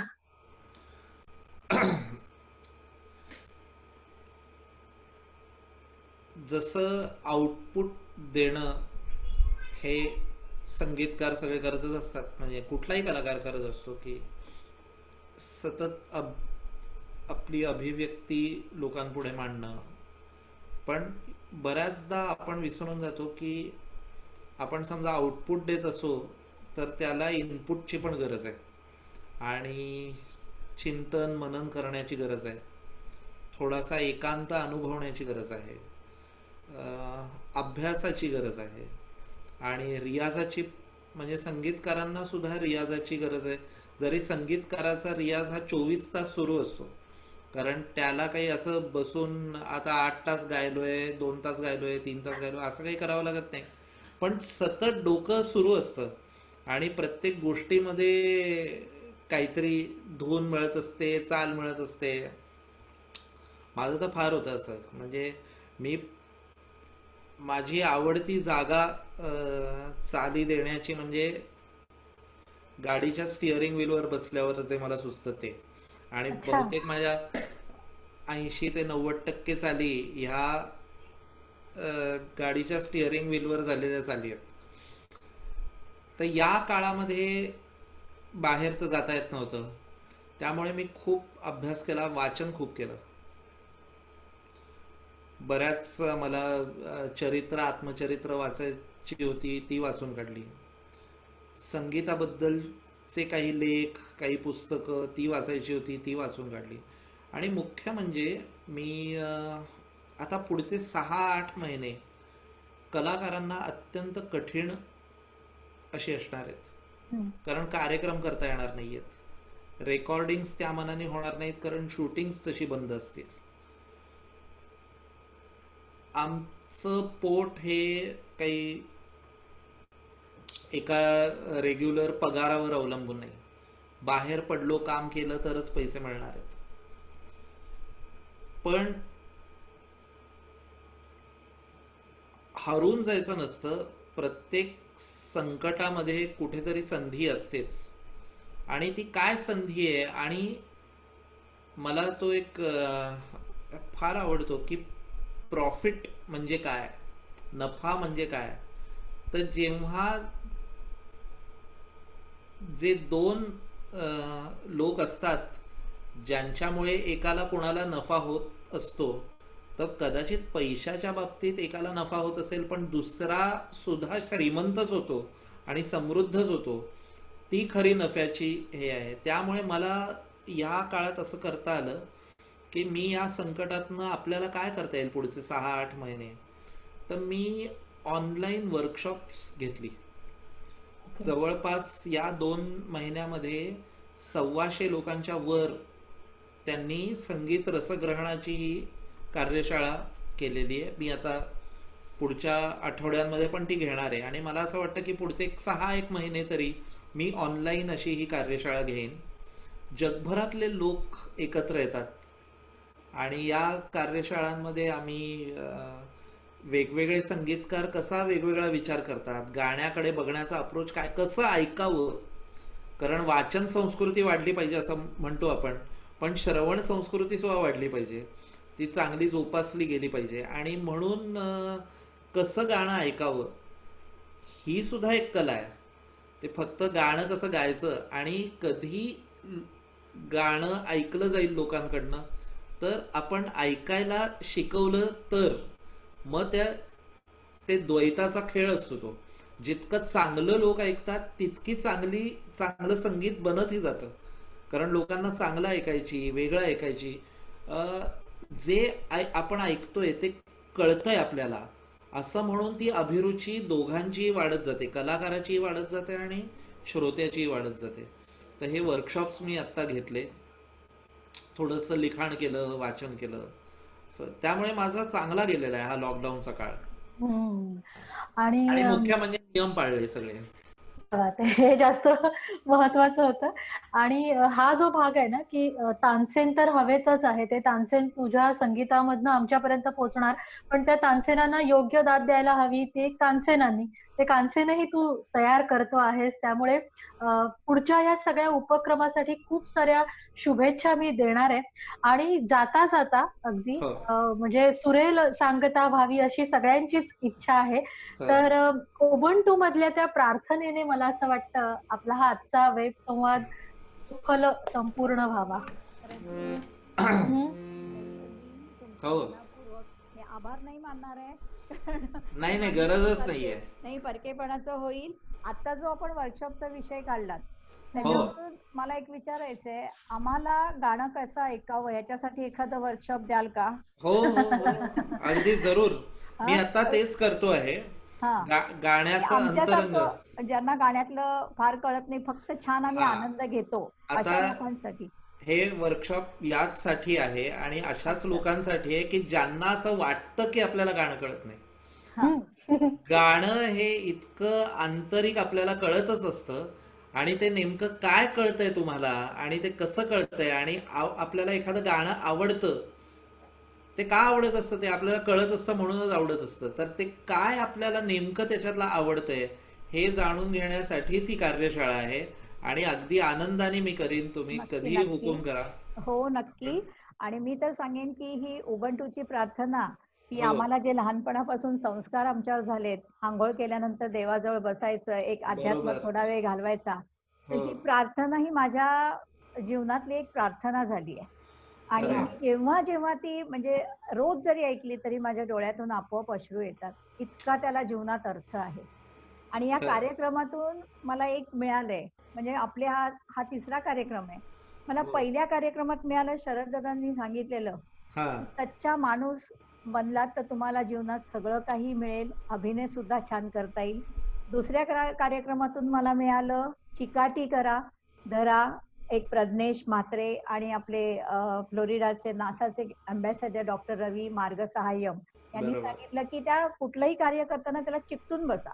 तसं आज मी सांगेन मला तुमच्याकडून मिळालंय की भाषा ही नुसती संवादाचं माध्यम नाहीये, तर ते संस्कृती प्रवाह करणारी एक आपलं माध्यम आहे. तुमच्याकडून आज नक्की शिकले आणि ह्या गाण्यानेच मी आता इथेच थांबवणार आहे आणि तुमच्या गाण्याने मी ऐकत ऐकत आपल्या कार्यक्रमाची सांगत आहोत. जरूर. धन्यवाद. मी ही वैष्णव विजनला आणि तुम्हाला रश्मीला सगळ्यांना धन्यवाद देतो की मला नाही द्यायचे तुम्ही, कारण मी तुम्हाला दिले नाहीये. हो नाही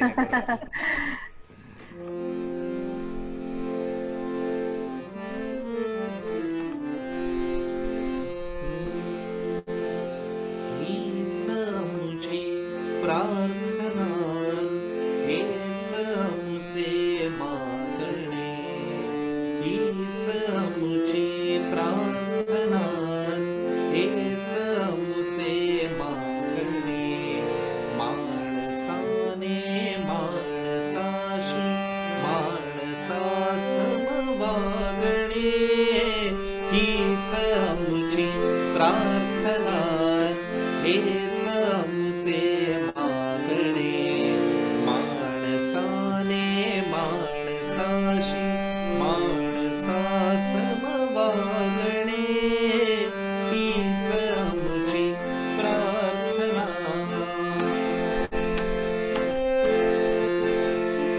भोवताली दाटला अंधार दुःखाचा जरी, सूर्य सत्याचा उद्या उगवेल आहे खातरी. भोवताली दाटला अंधार दुःखाचा जरी, सूर्य सत्याचा उद्या उगवेल आहे खातरी. तो बरी दे आम्हाला कासव्याचे जागणे, माणसाने माणसाशी माणसा समवागणे, हीच मुझे प्रार्थना. क्या बात है. या वेब संवादात सहभागी झालेल्या सगळ्यांचे मनापासून आभार मानत आजचा आपला हा कार्यक्रम आपण इथेच संपन्न करतोय आणि पुन्हा चौथ्या वेब संवादामध्ये लवकरच भेट होईल. वैष्णव विजनच्या विविध कार्यक्रमात भेट अंतरीची बोल मनीचे. तोपर्यंत नमस्कार, शुभरात्री. धन्यवाद रश्मी. धन्यवाद.